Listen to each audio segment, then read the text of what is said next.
Hello, this is Jill at Scrapbook Warehouse. For this class, I wanted to challenge myself.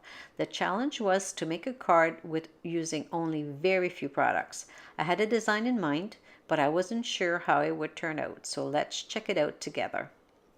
There was a few things I wanted in the card: some bright colors, some black accents, a stitched panel, and adding some paste to give it some texture.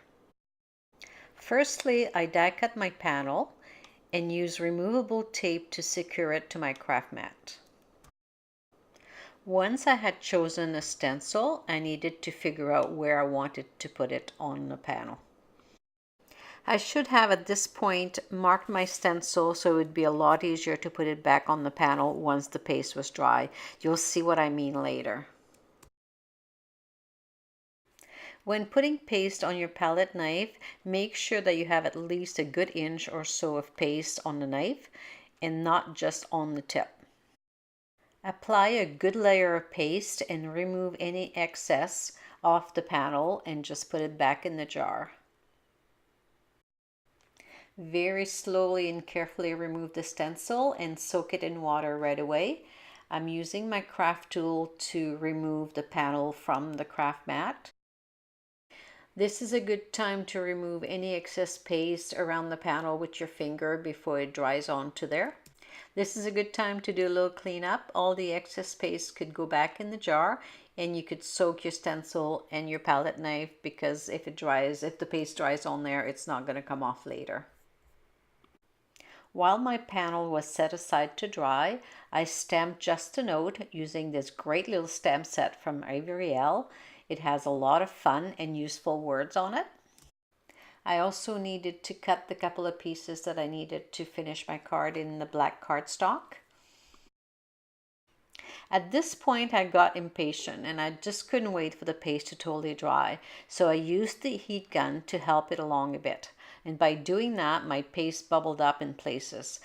It did give it some texture, but you'll see what it does to the ink when I start putting it on. You might remember earlier I mentioned that I should have marked the stencil before I took it off, and this is where it would have been really helpful if it would have been marked. Then it's a lot easier to put it back where it belongs. I took out my 3 chosen colors and hoped that they would complement each other. I found that they looked good on their own. When it came to blending or overlapping the colors, Mermaid Lagoon and Twisted Citron did fine. Wilted Violet did not blend as well with the 2 others.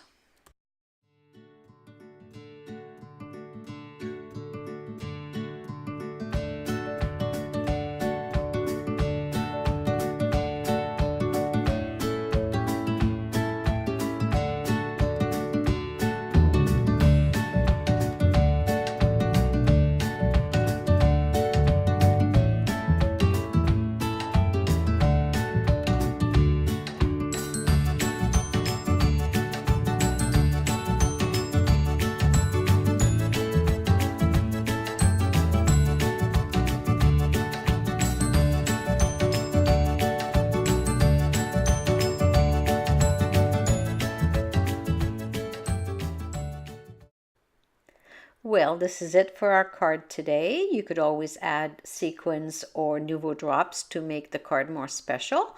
I hope you've enjoyed it, and we will see you again.